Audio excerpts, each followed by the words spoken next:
मैं सब तो पहले तो शुक्रिया अदा करना चाहना इस इलाके के काबिल इज्जत अपने उन्होंने बड़िया भरावां दा, मेरा ते अमाद खान का आपे भी कुछ साड़ियां गलतफहमियां आईयां ते अमाद खान नाल गल चेयरमैन साहब की सलीम चाचे होना कि ये पहले भी भरा है ते ये असी पहले भी भराए हाँ, अज भी भरावां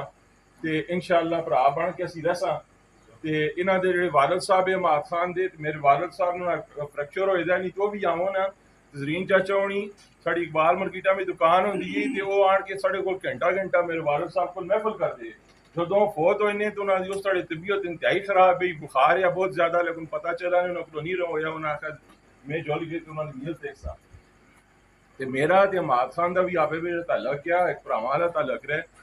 ते साढ़े बिच कोई गलतफहमियां पैदा हो गई ते ओह गलतफहमियां मैं खराजी तहसीन पेश करसा अपने इन्हां भरावां अपने इन्हां बुजुर्गां जिन्हां एवे कि भरपूर किरदार अदा कीता है। सब तो पहले जुबैर खान है वो इत्थों करदू गए थे, उन्होंने गल भी हुई है, नहीं आए कि नसीर अब्बासी साहब है, फिर प्रेस क्लब के हाजी कादर बख्श साहब उन्हें अपना भरपूर किरदार अदा किया है। फिर असांदे DRC के जोड़े साढ़े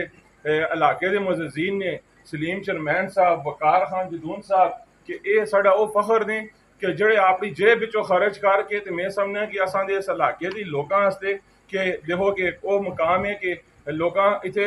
लोग जरगोई ढूंढते हैं कि कोई जरगा मकाने वाला मिले, और असांदे इलाके में शुक्र अलहमदुलिल्लाह कि ये साढ़े काबिल इज्जत भरा बैठे दे ने जेड़े कोलों खर्च करके कोलों लोकां चाह भी पिलांदे न, बिस्कुट भी खिलांदे न, लोकां दे मामलात अदालतां तो बाहरों बाहर हल करदे ने। फिर साढ़े चाचा बड़े भरा डॉक्टर उस्मान साहब, इन्हां दा किरदार माशाअल्लाह माशाअल्लाह ना सिर्फ इस हवेलियां बिच हवेलियां तो बाहर भी इन्हां ते इवे कि जरगियां तो हट के मजलूमा लोकां दी दाद रसी बने ने, किसी ना कोई जुल्म ज्यादती भी होई है उत्थे खलते भी होए, अपने जेब कोलों भी खर्च कीता ने, और पूरी अपनी इन्हां टीम रखी दी है, दूर दराज चल के लोकां दे मसाइल हल करदे ने। ते ये सारे मामले पे साढ़े चेयरमैन साहब खालिद परवेज साहब, अब्दुल रहीम एडवोकेट साहब,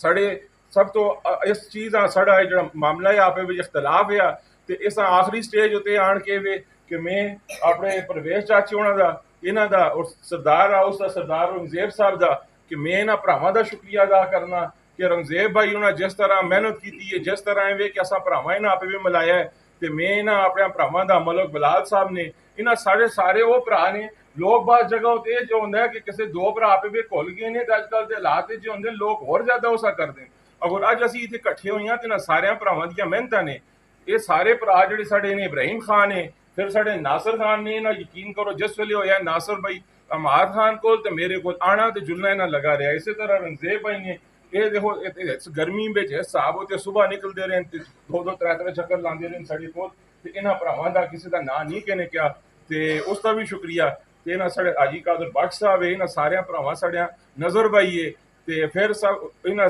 अपने साढ़े तैमूर खान ने प्रेस क्लब के साढ़ा फखर ने, इस इलाके का फखर ने, उन्हें इस्लामाबाद में अपनी एक पहचान बढ़ाई है, तो खदसार निसार साहब ने, तो इन्हां सारे भरावां असां जोड़ने में पूरा किरदार अदा किया जी, तो मैं इन्हां दा शुक्रिया अदा करना। फिर साढ़े हाजी अलियास साहब ने कि उन्हें इवे कि अपना बिल्कुल पुल का किरदार अदा किया, असां दोवां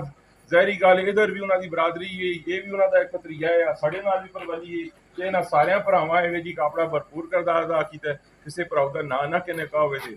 खफा ना हो। बहुत शुक्रिया जी। गलतफहमियां दी बिनाह ते रंजिश पैदा होई ते ओह दूर हो गई और नाराजगी जी इन्होंने भरावां दी खत्म हो गई। मैं सारा तो ज्यादा खुशी है, दूरी खुशी ये वे जे तुसीं सारे भरा मेरे चीज के आखिर उत्ते जो है जमा हो, मैं तुम अपना सारे भरावां का भी शुक्रिया अदा करना, और मैं कभी आखना यार अल्लाह का हुक्म होया ते जिहड़ा फैसला हो गया अमाद खान उसकी पासदारी करसी न करसी ते जुलसी के तो मैं इसका जिम्मेदार वो भी सारा भरा है स्वाति साहब भी उसका भी जिम्मेदार है, वो अगर करसी ते वो सारे भरा लोग अपनी शादियां सारियां बहना उसका